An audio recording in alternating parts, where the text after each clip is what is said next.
Alors, bonjour à tout le monde, bonjour à tous mes amis, bonjour à tous les Ivoiriens. Alors, je suis donc Gravano.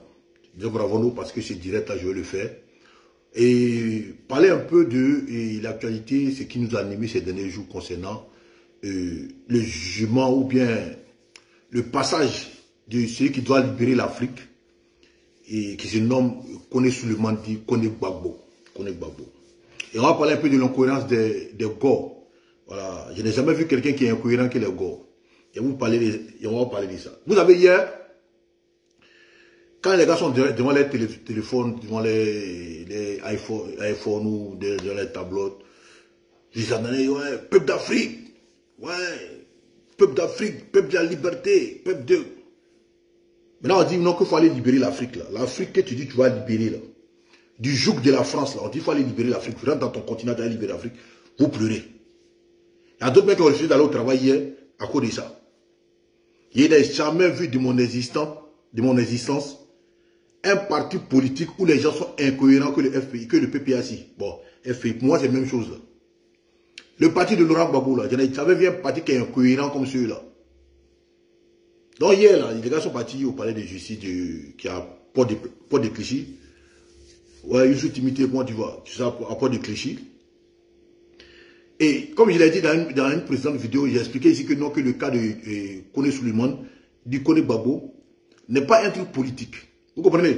C'est un individu qui a fait une demande auprès des autorités françaises pour pouvoir avoir la protection en tant que, ouais, Tchomba, comment tu vas?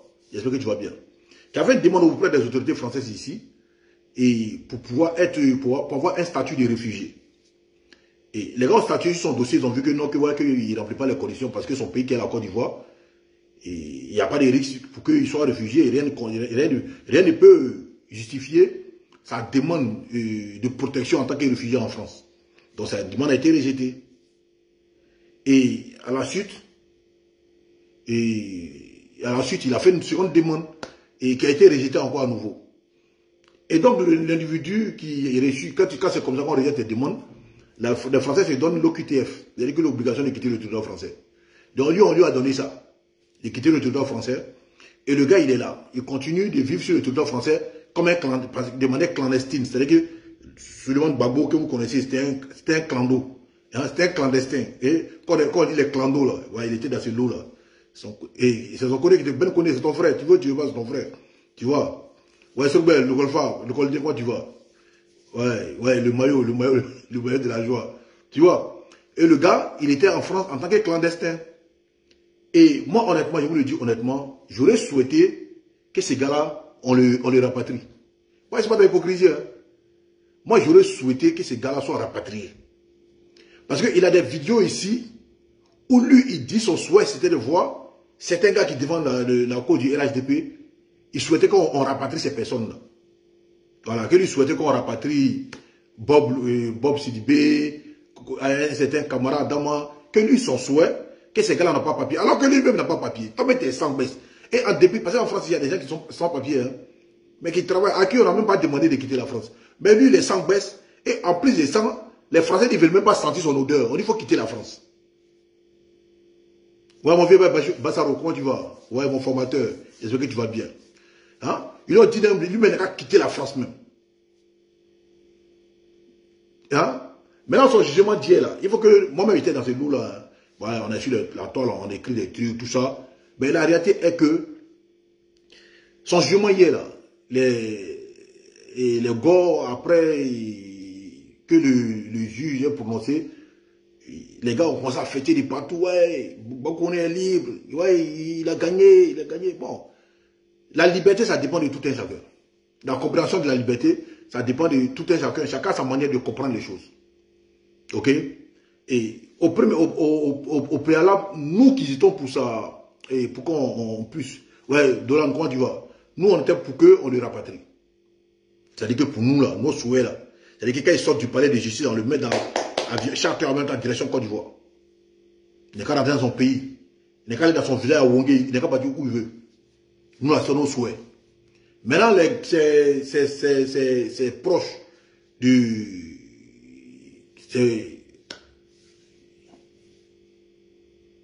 c'est proche de choses là, du PPAC. Et le souhait, c'est que donc, il ne bouge pas, qu'il reste. Ok? Mais au sorti du jugement, ça n'a pas été notre volonté. C'est que nous, on voulait là, quand on a le mettre d'avion pour l'envoyer en Côte d'Ivoire, ça n'a pas été le cas. Et le gars, il a été assigné à résidence. Et les gars ont commencé à soulever les paris bêtes là. Ils ont commencé à sauter partout. Oh, il est libre, il est libre.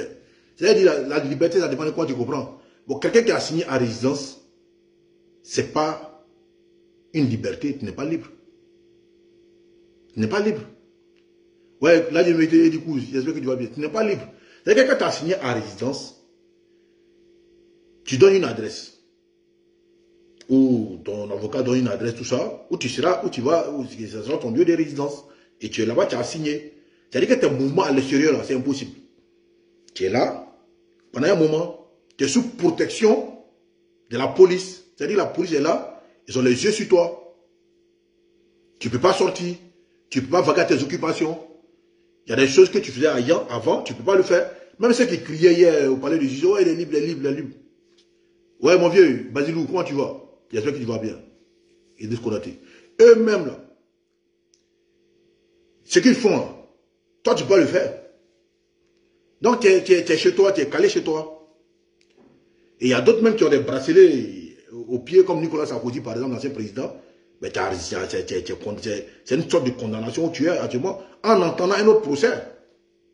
Ou en attendant d'exécuter une autre décision de justice. Donc, on s'est dit que non, bon, on va te mettre là en entendant qu'on prend une décision te concernant. Mais quelqu'un, on te met quelque part. Il y a un policier qui te surveille. C'est-à-dire que chaque matin, quand tu sors, tu dois partir d'un commissariat bien gendarmerie proche de ton adresse pour aller pointer. Pour aller pointer, pour dire non que je suis encore là. Est-ce que ça, là, c'est quelqu'un qui est libre? Il n'est pas libre. C'est-à-dire que c'est le gars, il est encore aux mains de la justice. Il est encore aux mains des gars qui l'ont interpellé. Maintenant, le jugement hier, là, les gars ont parlé. Et, ouais, mais le juge, là, son avocat, là, ouais, il ne sait pas, cet avocat-là. En fait, il se pense trop malin. Il veut forcément attaquer l'État de Côte d'Ivoire. Il va amener l'État de Côte d'Ivoire à réagir. Comme ça, on dira que non, que effectivement, ils vont dire réellement que la vie de Kone Gbagbo ou bien Kone Suleiman est en danger s'il va en Côte d'Ivoire. C'est cette réaction qu'il cherche. Voilà pourquoi il envoie tout le temps des pics à l'État de Côte d'Ivoire, au gouvernement ivoirien, pour qu'ils puissent réagir. Mais ils ne vont pas le faire parce que le procès de Kone Gbagbo n'est pas un procès entre lui et la Côte d'Ivoire. Parce que hier, dans les joies, tu as l'impression que non, que eux, ils avaient gagné une victoire contre l'État de Côte d'Ivoire, comme si c'est l'État de Côte d'Ivoire qui a porté plainte contre Kone Gbagbo. Ce qui n'est pas le cas. Ce qui n'est pas le cas. Kone Gbagbo n'était pas en procès à l'État de Côte d'Ivoire. Kone Gbagbo était en procès. Il n'est pas en procès à l'État de Côte d'Ivoire, il n'a pas gagné une victoire sur l'État de Côte d'Ivoire. Mais quand tu entendais crier hier, oh, il a gagné, le RHDP a perdu. Mais qu'est-ce que le RHDP a porté plainte contre Kone Gbagbo? Ou bien l'État de Côte d'Ivoire a porté plainte contre Kone Gbagbo? L'État de Côte d'Ivoire n'a pas porté plainte contre Kone Gbagbo. Peut-être qu'ils ne savent même pas que le gars existe. Donc c'était entre lui et ceux qui l'ont interpellé, c'était entre lui et à ceux qui l'ont demandé l'autorisation de rester sur leur territoire en tant que réfugié politique. C'est-à-dire qu'il dit non, on ne veut pas de toi, on veut te dégager. Et tu passes devant un juge pour qu'on puisse statuer sur ton cas selon l'interpellation qui s'est passée.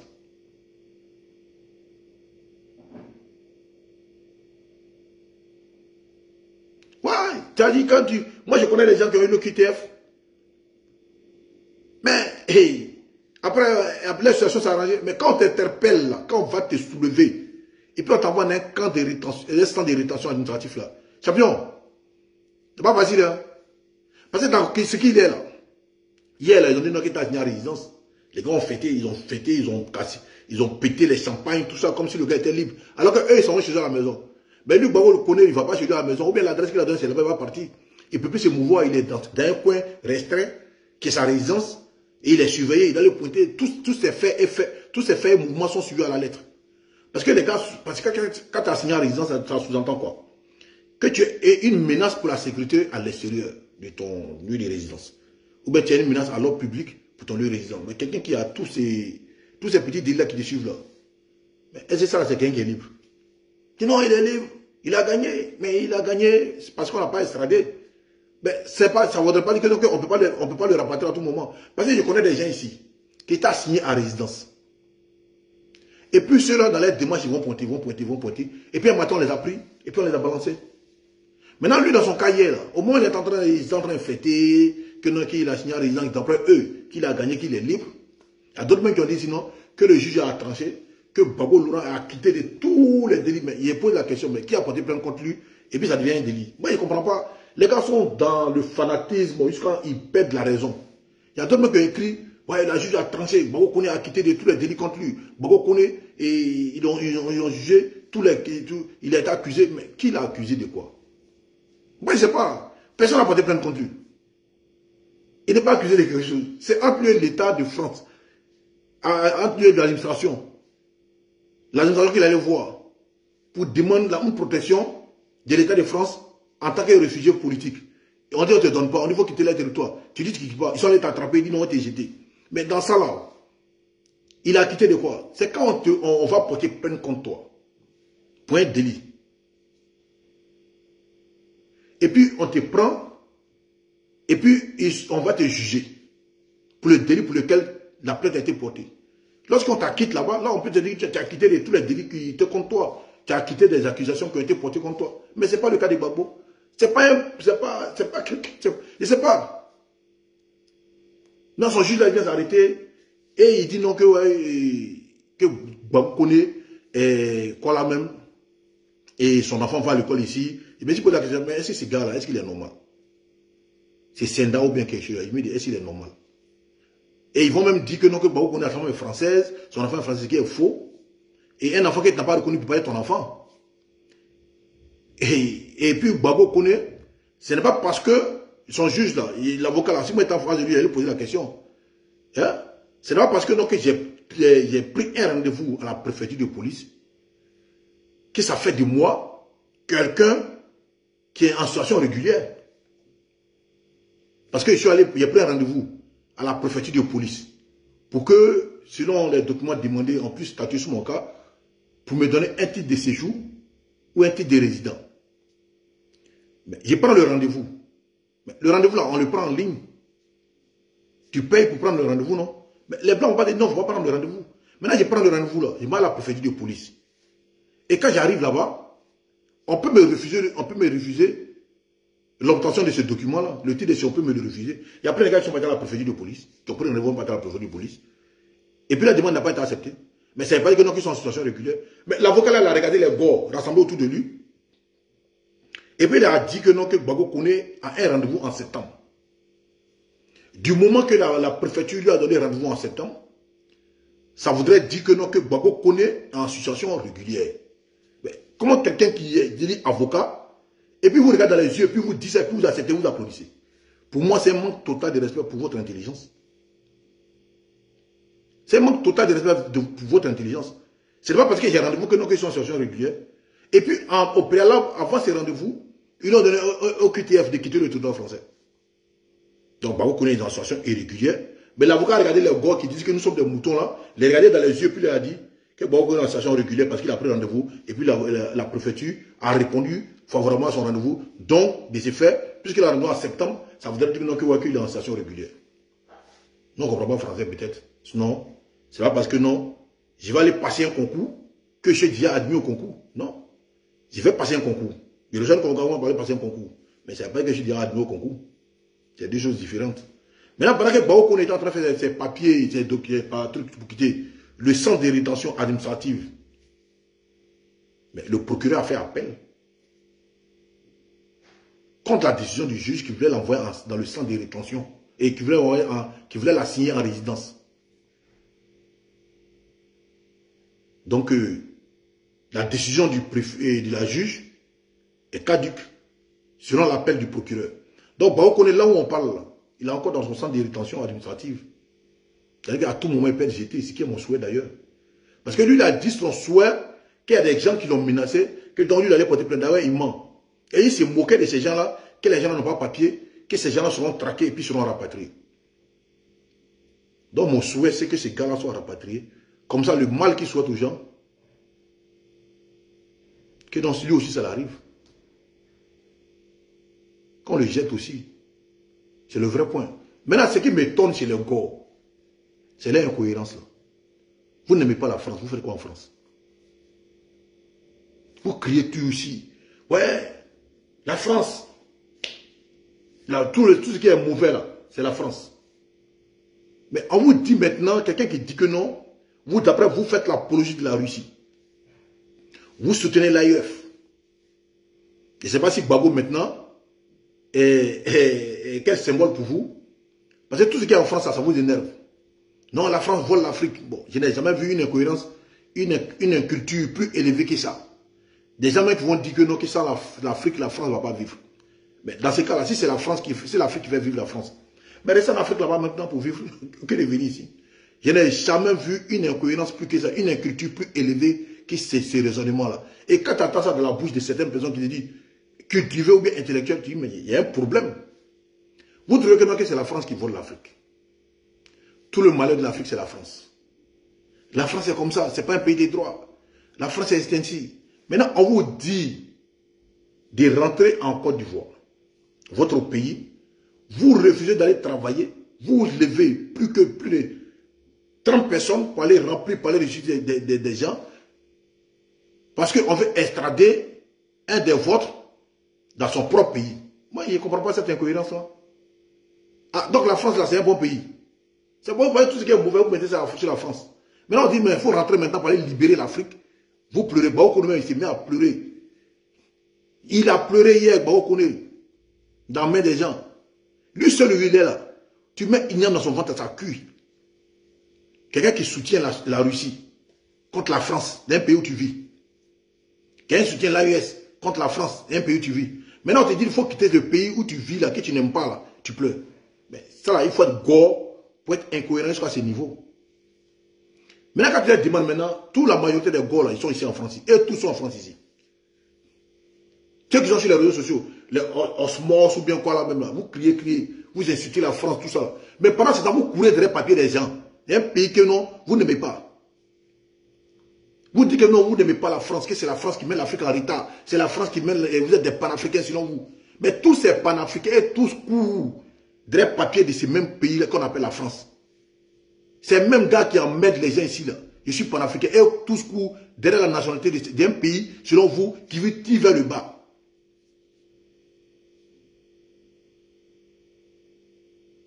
Qui vous tire vers le bas. Un pays, d'après vous, c'est le mal de l'Afrique. Ouais, madame Tenon Diarasouba, comment tu vas? J'espère que tu vas bien. C'est incohérent. Et quand tu leur demandes, qu'est-ce qu'ils reprochent à la France? Non, c'est la France qui a amené Gbagbo au pouvoir. C'est la France qui a amené Gbagbo au pouvoir. Donc nous, on allait voter là. Donc vous voulez que la France devait s'asseoir pour regarder un imposteur, un gars qui s'est braqué contre la volonté du peuple. Parce que eux, c'est comme ça. Quand ça va dans les sens, c'est bon. Quand ça ne va pas dans les sens, c'est pas bon. Ils sont tous en France ici. Et tous cherchent la nationalité française. Il y a beaucoup même ici là. Ça vaut plus de 20 ans. Ils ne sont pas partis en Côte d'Ivoire. Mais quand tu les entends parler sur les réseaux sociaux ici, ou bien de la rue, de la Côte d'Ivoire, tu as pensé qu'ils aiment la Côte d'Ivoire. Mais vous aimez un pays, ça vaut 20 ans, vous ne partez pas dans ce pays. Pendant mandature de Gbagbo, 10 ans, là, il y a d'autres qui sont sur les réseaux sociaux ici en train de se jouer les balles. Ils ne sont jamais allés en Côte d'Ivoire. Et tous ont la nationalité française ici. Ils sont couchés dans le pays des gens. Et vivent même du social français. Et c'est eux qui disent que la France vole l'Afrique. Alors qu'eux-mêmes, là, ils sont couchés en France ici. Il y a d'autres mecs qui ne travaillent pas. Tout ce qu'ils ont là, c'est aide. Ouais, Ahmed Kouman, tu vas bien. Ils vivent des aides des Français. Les Français, c'est-à-dire que les Français s'occupent d'eux. Mais c'est eux qui se lèvent et ils insultent la France. C'est eux qui disent que la France est mauvaise. La France est mauvaise. Les dirigeants français sont mauvais. La France n'est pas un pays des droits. Mais quand tu vois les Chocobis, eux-mêmes veulent dépasser les Blancs. Quand tu les vois en train de crier là, quand eux ont un problème, c'est en France, ils courent pour venir demander l'asile politique. Et tous les voyez là, qui sont sur les réseaux, sont en train de crier. Pour moi, c'est une incohérence. quand tu n'es pas d'accord avec un pays, quand la politique d'un pays ne te plaît pas, tu ne restes pas là-bas. Dans le monde, là, en Europe, il y a beaucoup de pays. Pourquoi vous ne partez pas d'un autre pays, hormis la France? Il y a la Belgique, il y a l'Espagne, il y a l'Allemagne, il y a la Hollande, il y a la Grèce, il y a plein, Pologne, Suède, il y a plein. Mais vous voulez forcément rester en France. Il y a d'autres qu'on veut les arracher, nationalité française même, comme les Franklin Nyamsi. Ils sont, puisqu'il faut cagnotte. Je n'ai jamais compris ça. Tu n'aimes pas un pays. Tu dis non, toi tu es panafricain, que toi tu veux libérer l'Afrique. Et il y a des incohérents, des incultes qui sont sur les réseaux sociaux qui croient en ça. Tu t'accroches, jusqu'à tu t'accroches à les papiers, jusqu'à tu fais cagnotte, tu n'as qu'à cotiser pour toi. Tu vas prendre des avocats pour venir défendre ton dossier parce que toi on veut te retirer la nationalité d'un pays que toi tu dis ce pays-là est la misère de ton continent. Tu dis que c'est la France qui fait que l'Afrique ne peut pas s'en sortir. Toi, tu vas libérer la France, l'Afrique des mains de l'impérialisme français. Maintenant, les Français t'appellent, viens. Toi, tu as un autre papier dans ta poche. Comme tu dis que nous, on est le mal du continent africain, c'est grâce à nous, c'est à cause de nous, vous n'avez pas avancé. Toi-même, là, donne notre nom de nationalité. Et puis, en tant qu'Africain, tu prends la nationalité d'un pays africain. Comme ça, tu es en conformité avec tes idéaux. Tu dis non, non, tchétché, je ne veux pas. C'est vrai, c'est la France qui fait que l'Afrique n'avance pas. C'est la France qui fait que l'Afrique n'avance pas. Mais votre nationalité, ils ne vous donnent pas. Jusqu'à tu fais cagnotte en ligne, récolter des fonds, pour aller recruter des avocats, pour pouvoir défendre ta cause. Et c'est des gens comme ça qui disent que non, qui viennent nous dire que nous, là, nous ne sommes pas intelligents, que c'est eux les intelligents. Moi, je lui ai dit ici depuis toujours, depuis le début de cette histoire. Il a dit, cette histoire de panafricanisme, c'est une bande d'organisation, c'est une organisation d'escroquerie pour jouer sur la mentalité des plus faibles. Et il y a des hommes politiques aujourd'hui qui se reconnaissent bien dans ça. Parce qu'il faut faire croire aux gens que la France est le mal de l'Afrique. Et puis ces ignorants vont croire parce qu'ils n'ont pas l'intellect de pouvoir aller réfléchir longtemps pour comprendre que ce qu'on a dit c'est des conneries. C'est un mouvement d'escrocs d'un certain nombre de personnes pour pouvoir profiter de la naïveté d'un groupe d'Africains. Et les gens de l'Afrique centrale, ils se plaisent bien dans ça parce qu'eux, on les connaît pour l'escroquerie. Et ceux-là, aujourd'hui, ont pu avoir des affinités avec certains Ivoiriens pour pouvoir escroquer les plus faibles. Ça marche bien. Au Burkina, ça marche. Parce que même le président burkinabé se plaît dedans dans son panafricanisme à 2 balles. Pendant ce temps, il fait la courbette devant la Russie, qui est un pays de l'Europe-Asie. Pendant ce temps, ils deviennent valet de la Russie. Et puis c'est eux-là qui trouvent que non, que nous autres, nous sommes de la Côte d'Ivoire, pardon, de la Côte d'Ivoire, nous autres, nous sommes sous l'impérialisme français. Alors que eux-mêmes, là, ils sont sous l'impérialisme russe. C'est de l'escroquerie. Donc moi, mon souhait, là, c'est que ces gars-là, ils rentrent en Côte d'Ivoire. Tu ne peux pas être contre un système et puis vivre dans ce système-là. Et on te dit, il faut quitter ce système. Tu pleures, tu t'accroches à tout. Tu ne veux pas partir, tu t'accroches à tout. Et puis tu dis non, que non, moi, je ne veux pas partir. Je suis ici. Jusqu'à on te dit non, tu vas en résidence, tu es résigné en résidence. C'est une victoire pour vous. Dans un pays que selon vous, ce pays-là est le mal de l'Afrique. La logique est que il faut rentrer en Côte d'Ivoire. Il faut rentrer en Afrique. Mais tu ne peux pas dire je vais enceinter une femme et puis refuser de voir la femme. Si tu dois sauver l'Afrique, rentre en Afrique. Donc cette bande de personnes-là, quand tu vois aujourd'hui, qui sont tous et dans cette logique de panafricain, c'est des plaisantins. Des Kébi Seba, Franklin Nyamsi, Nathalie Yamb et consorts. C'est des escrocs. Donc, Babo Kone là, c'est un petit escroc. Et puis en plus, on me dit que ces gars-là, les cadres du PPAC, France. Et le président, l'ex-président de la Côte d'Ivoire, Laurent Gbagbo, soutient que ce gars qui dit non, que lui, Gbagbo dit il est panafricain maintenant. C'est que dans la ville, on vous dit toujours, tant que tu vis là, tout est possible. Tant que tu vis là, tu vas tout voir. Et toi, un ex-président Laurent Gbagbo, Tu te mets dans cette gaminerie-là. Pour moi, ça, c'est de la gaminerie. Tu t'invites dans cette gaminerie-là. Jusqu'à dire donc que prions Dieu pour ne pas que on le rapatrie. Vous comprenez un peu. C'est-à-dire que regardez un peu la proportion de la chose en fait. Pour quelqu'un qui n'est pas en conformité avec les lois de la France. C'est-à-dire qu'il n'est pas en règle devant la loi. Et on veut appliquer la loi. Quelqu'un qui a été chef d'État de la Côte d'Ivoire pendant 10 ans, qui demande aux gens ici de respecter la loi, dit prions Dieu pour ne pas que non, la loi soit appliquée à quelqu'un parce que cette personne-là porte lui son nom. Pour moi, est-ce qu'on doit tomber aussi bas que ça? Est-ce qu'il dit non, il a appelé son avocat. Mais tu appelles un avocat pour un individu qui n'est pas en règle. Pour ne pas qu'on le rapatrie. Mais vous êtes tous panafricains. Vous êtes devenu panafricains maintenant. Bon, on veut que quelqu'un qui est panafricain vienne te retrouver en Afrique. Pour que vous sauvez l'Afrique, tu dis non, tu pries Dieu pour ne pas qu'on l'extrait. Que tu as appelé l'avocat pour ça. Donc, voilà des gens, ils vous disent toujours que c'est des escrocs. Moi, je n'en veux pas. Souvent, quand ils voient sur les réseaux sociaux, ils vous disent il faut que sur les réseaux sociaux, faites très attention. Il y a des noms, vous voyez aujourd'hui, des noms burkinabés, qu'on sort. Mais c'est des gars authentiques qui sont derrière. Ils ont volé le compte, ils ont changé le nom. Et moi, il ne m'appelle pas Don Gravano, mais mon nom sur Facebook, c'est Don Gravano. C'est-à-dire que tout le monde peut se donner un nom. Donc, ils choisissent des noms, souvent des noms des personnes burkinabés. Et ils se font passer pour des burkinabés qui soutiennent des comédies politiques. Là. Mais moi, je vous l'ai dit ici, honnêtement. Il n'y a pas des burkinabés qui soutiennent les conneries là. Hein. Mais la majorité des burkinabés qui ont connu le pouvoir de Gbagbo, ils ne sont pas comme les Maliens. Là. Parce qu'ils savent dans quoi ils étaient. Ils savent la souffrance qu'ils ont connue sous le pouvoir de Laurent Gbagbo. Il y a d'autres qui les suivent. Hein. Mais la majorité, là, ne peut pas suivre ces gens-là. Et parce qu'ils savent ce qu'ils ont vécu en Côte d'Ivoire. Donc, vous dites que ce gars-là, il est encore là. Il est là. Ils ont mis, mais il y a plein, c'est des gars, c'est des gens, ils sont à Abidjan.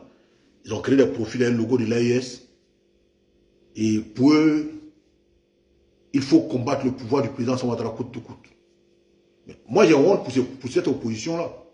Que vous venez vous pouler pour soutenir un gars qui n'est pas en règle. Et si toutes les plateformes de l'opposition hier, ils ne faisaient que parler de ça.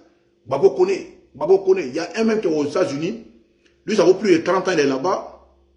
Il n'a pas papier, hein, il est aux États-Unis. Lui qui rit, on dirait Oubi, là. Il est aux États-Unis, ça vaut plus de 30 ans, il n'a pas papier. Lui-même, il a fait les publications seulement. Hein?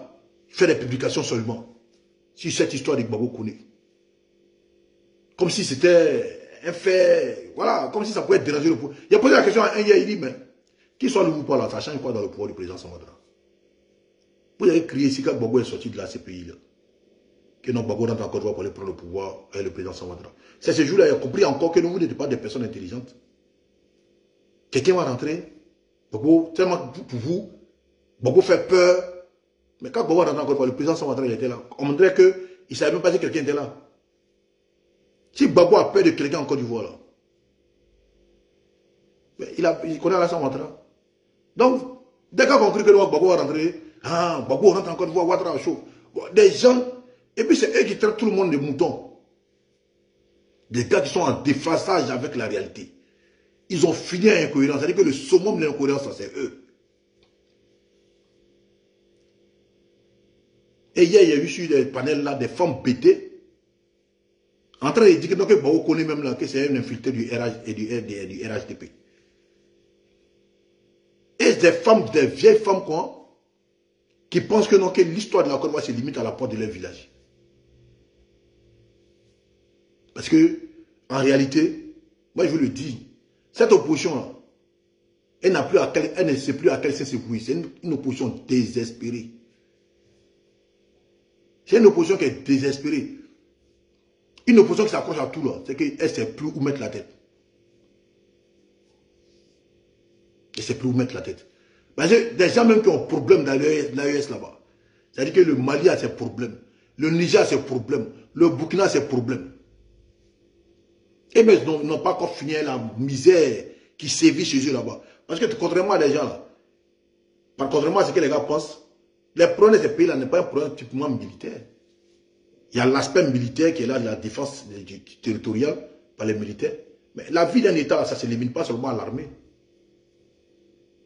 La vie d'un État, ce n'est pas que l'armée. Il y a plusieurs choses qui rentrent dans la vie d'un État. Il y a la santé, il y a l'économie, il y a plein de trucs. Le fonctionnement de la vie ne se limite pas seulement à l'aspect militaire. Mais en dépit de l'aspect militaire, les autres cas, là, c'est comment? Sont traités comment? Donc, c'est des gens qui vivent dans la difficulté. Aujourd'hui, ça ne va pas dans ces trois pays.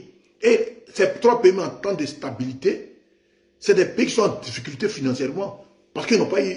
Parce qu'en termes de vie, en termes de PIB, c'est des pays qui sont en difficulté financière. En temps de stabilité. Alors que ces pays-là ne sont pas en temps de stabilité. Il y a la menace terroriste, il y a les embargos, ils sont en parlant des pays avec qui ils coopéraient sur le plan commercial, tout ça. Et on veut me faire croire que ces pays-là, ça ne va pas, soyons sérieux. Les fabricants, comment tu vas? Soyons sérieux. Donc, eux-mêmes n'ont pas encore fini de régler leurs problèmes. Et notre opposition en lambeau s'élève pour aller compter sur ceux-là pour dire non qu'avec ces gens-là, ils vont déstabiliser le pouvoir d'Abidjan. Des gens qui n'arrivent même pas à apporter la sécurité dans leur propre pays. Donc, c'est les Gbagbo qu'on est là sur eux, que l'opposition de Côte d'Ivoire compte avec, les gars de l'AIS, pensant que non, qu'avec ceux-là, ils peuvent déstabiliser le président Ouattara. Mais je me dis, il y a un vrai problème. Ces gars-là, ils ont un problème de raisonnement, ils ont un problème de raison. Donc, c'est le cas Gbagbo Koné là. Les gars, nous-mêmes là, on parle dedans parce que c'est un gars qui est... On n'a pas de même bon politique, s'attaque au président Ouattara. Nos souhaits là, qu'on le jette. Voilà, nos souhaits qu'on le jette. Ou Alpha Mourinho, comment tu vois? Mais, ce n'est pas un problème qui concerne l'État de Côte d'Ivoire à l'individu parce qu'il ne pèse même pas... Voilà, c'est entre lui et puis c'est le pays sur lequel il est, qui lui a demandé de quitter et qui lui a demandé de quitter la France. C'est entre lui et ces personnes-là. Ils vont régler ça entre eux là-bas. Ça ne nous concerne pas. Donc ceux qui crient qu'il est libre, que c'est une victoire pour eux là, ça les engage. Ça n'a rien à voir avec nous. Voilà, ça n'a rien à voir avec nous. Maintenant, je vous avais dit que non, que concernant Laurent Gbagbo, voilà, que les gars, ils aiment bien ça. Quand il y a un petit problème, non mais j'ai vu même des cadres des partis aller s'asseoir sur des plateaux de télé pendant des débats, dire que non, et leur souhait c'est que tout le monde soit candidat en Côte d'Ivoire. À cela, il dit toujours que la Côte d'Ivoire, ce n'est pas une jungle. C'est un État sérieux, avec une constitution sérieuse, qui a été votée par des Ivoiriens sérieux, un peuple sérieux, donc il s'est donné une ligne de conduite qu'on doit respecter. Et Gbagbo lui-même par le passé, il nous a dit ici plusieurs fois, que lui n'est pas juge. Ouais, Mohamed, comment tu vas, Maïga? Et Zidane Blanc-Noir, de Gozo, que lui n'est pas magistrat, qu'il y a des trucs qui incombent à la magistrature ou bien à la loi, et la loi doit être appliquée. Et c'est lui-même qui dit, dura lex, sed lex. La loi, elle est due, mais elle reste la loi. Donc cette loi doit être appliquée à tout le monde. Et quand tu leur dis ça, il y a des gens qui disent que non, mais Laurent Gbagbo en 2010, il a pris un décret pour faire du président Alassane Ouattara un candidat aux élections de 2010. Ils aiment bien dire ça. Vous les avez entendus plusieurs fois dire ça. Sur les plateaux télé, les gars, ils continuent de dire ça. Dans les débats, ils viennent dire ça. Et ce truc-là, il y a plein d'Ivoiriens qui ne savent pas. Qui croient vraiment, parce que quand la rumeur persiste, quand la rumeur insiste, et qu'on n'apporte pas un démenti, quand la communication ne vient pas pour démentir ça, ça va rester dans la tête des gens comme si c'est une vérité. Alors que c'est des conneries, ce n'est pas une vérité. Je vais vous expliquer que non, que c'est faux. Laurent Gbagbo n'a pas fait du président Alassane Ouattara un candidat exceptionnel à partir d'un décret aux élections de 2010. C'est faux. Donc celui qui va venir vous demain, dans un débat, ou bien dans une causerie, même va venir devant vous, vous dire que le président Alassane Ouattara a été candidat de manière exceptionnelle en 2010, comme s'il ne remplissait pas les conditions d'éligibilité ou bien les candidats pour être candidat aux élections présidentielles, qui remplit les conditions pour être candidat aux élections de 2010, dites à cette personne-là que cette personne n'a ment. Voilà. Vous savez, pendant la crise de... Je viens, un instant.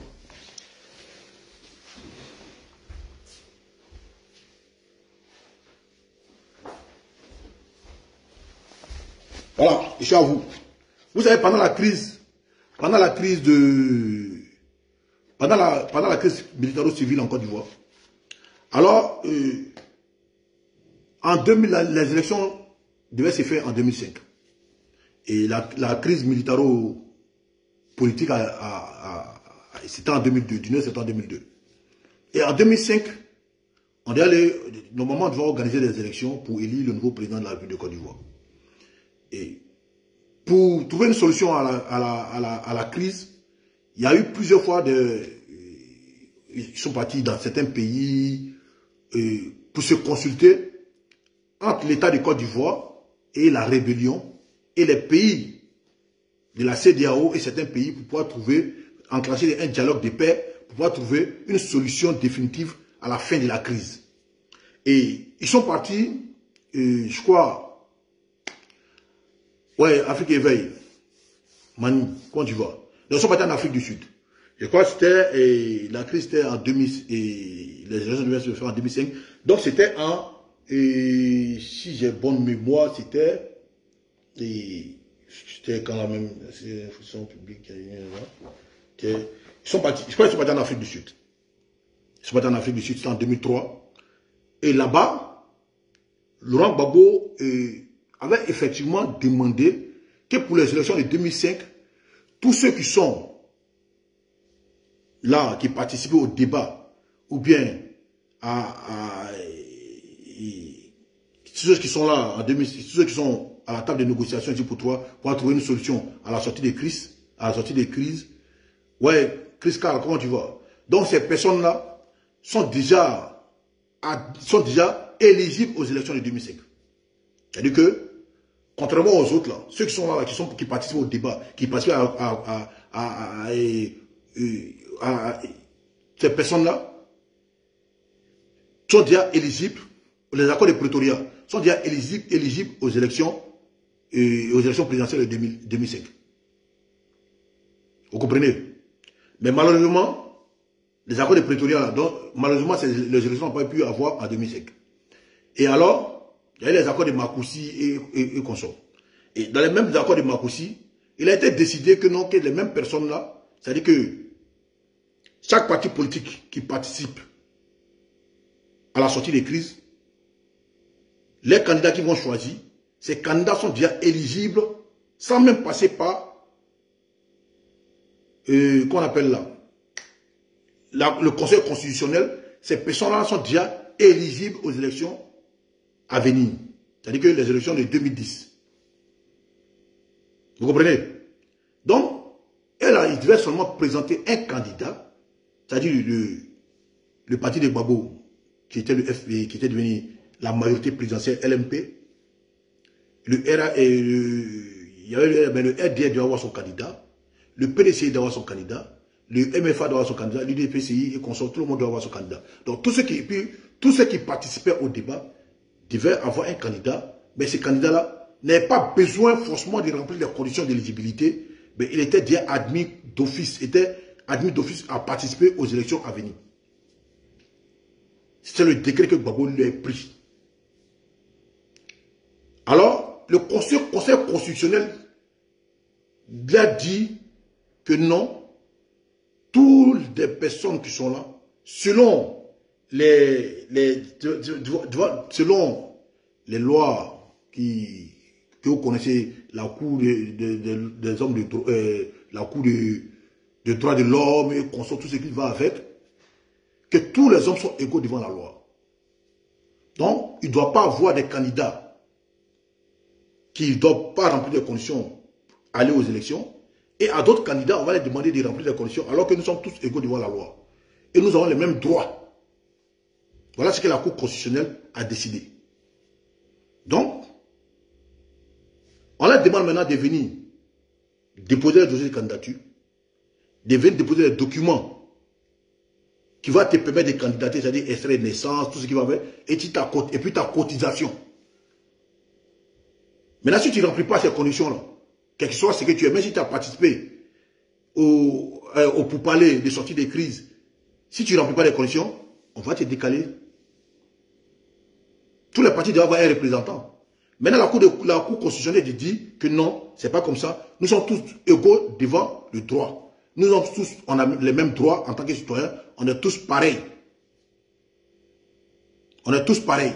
Donc, de ces faits-là, si tu ne remplis pas les conditions en tant que candidat devant la Cour constitutionnelle, même si tu as participé au débat là-bas, là, à Pretoria, même à Makoussis, comme à Kleber, tu seras éliminé, tu seras écarté. Donc, tout le monde est venu déposer ce dossier de candidature, conformément aux décisions de la Cour constitutionnelle, avec ta cotisation, et tout ce que tu dois donner pour pouvoir être éligible aux élections à venir. Donc, la Cour constitutionnelle a statué, ils ont écarté certaines personnes, et ils ont dit que le président Alassane Ouattara remplissait les conditions d'éligibilité, parce qu'il a fourni tous les documents qu'on demandait à un candidat pour pouvoir être éligible.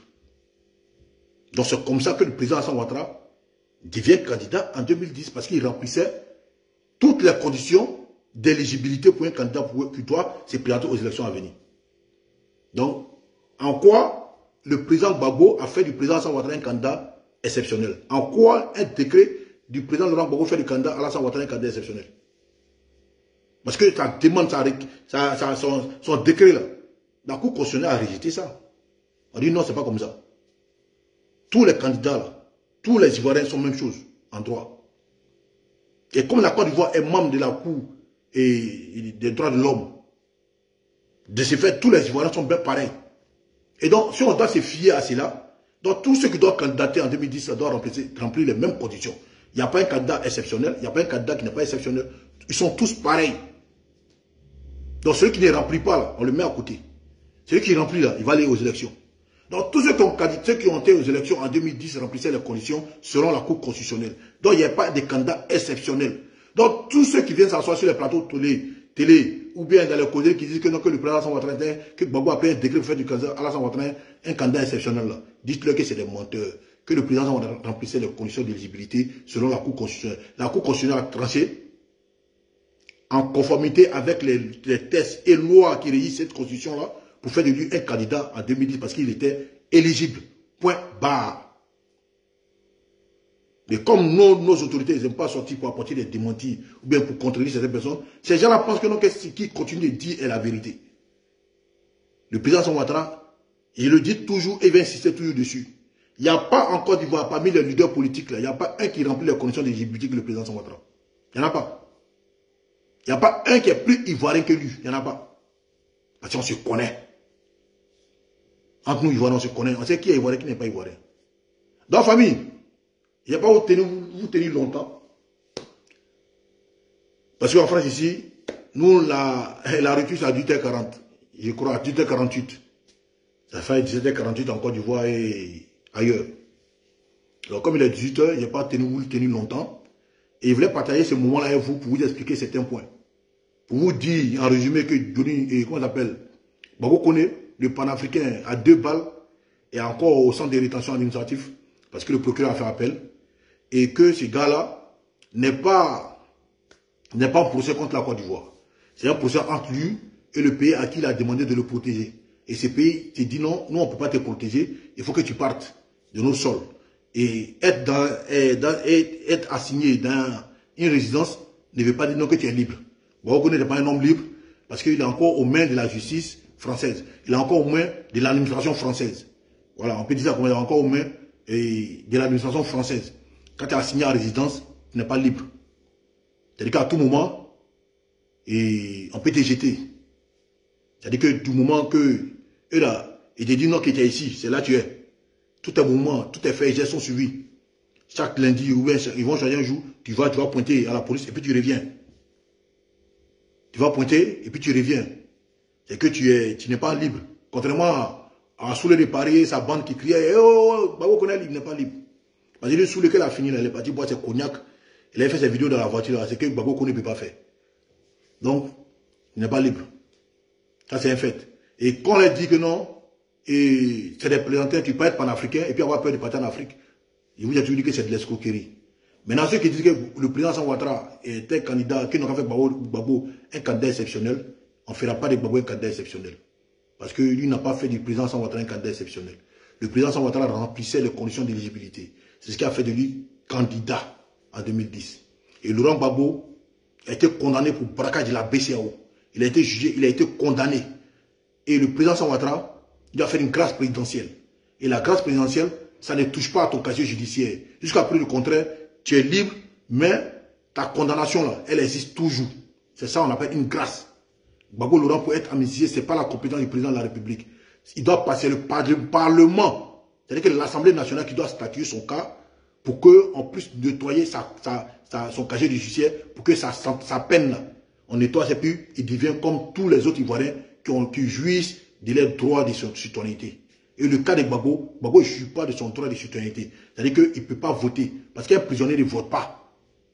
Parce qu'il a une privation de droit. Voilà, c'est ça le vrai point.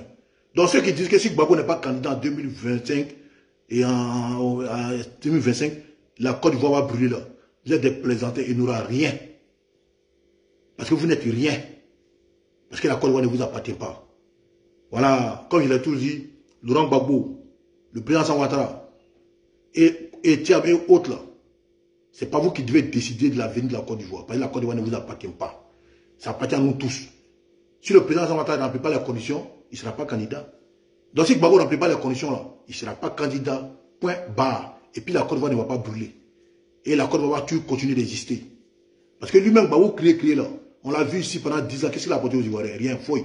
Il est en train de vous dire que lui n'a jamais pris de dette. Il a pris de dette jusqu'à 50 milliards. Il dit la Banque mondiale. Heureusement que la VA existe. 50 milliards de la Banque mondiale pour nettoyer Abidjan. L'argent est parti où?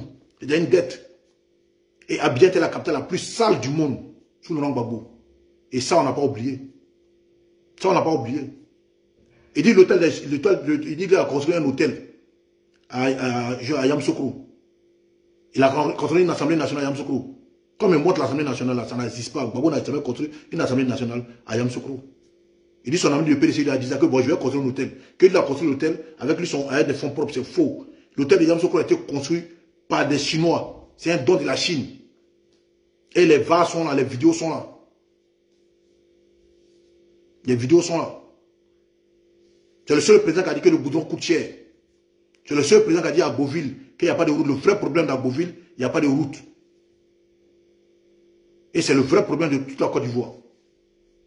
Et il n'a pas pu trouver une solution. Et il disait ça en 2010, après 10 ans de pouvoir, pour une zone qui s'est consacrée entièrement à lui. Voilà.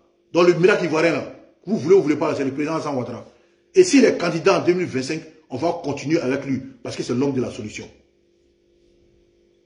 Gbagbo était en forme ici, où il était lui-même. Il n'a pas pu donner quelque chose aux Ivoiriens. C'est quand on l'attrape au marché qui va donner quelque chose aux Ivoiriens. Je ne me moque pas de lui, mais c'est une réalité. Et la conscience ivoirienne est claire dessus. Gbagbo, où il est actuellement là, c'est quelqu'un qui est handicapé physiquement. Parce qu'il a du mal à marcher. Handicapé là, ce n'est pas une insulte. Il n'arrive pas à marcher convenablement. Il n'arrive pas à parler convenablement. C'est-à-dire que son niveau de réflexion son niveau le temps de réfléchir, il y a problème. Parce que Gbagbo ne se rappelle même pas qu'il a été au pouvoir pendant 10 ans. Et vous voulez qu'on donne le pays à un homme comme ça? Non. Il ne sera pas candidat. Et puis il n'aura rien. Voilà. Voilà un qui disait que non, si Gbagbo n'est pas candidat, que la Côte d'Ivoire va brûler. On lui dit de rentrer pour aller brûler la Côte d'Ivoire. Il n'y rentre pas. Voilà. Donc les gars, que Dieu vous bénisse, que Dieu vous protège. Et que Dieu protège la Côte d'Ivoire. Et que la vérité toujours. La vérité. On veut la vérité en Côte d'Ivoire. Et on veut un homme de la trempe du président de Ouattara qui nous rend fiers. C'est ça le vrai point. Que Dieu vous bénisse en ensemble. Ciao, ciao. Brou à terre.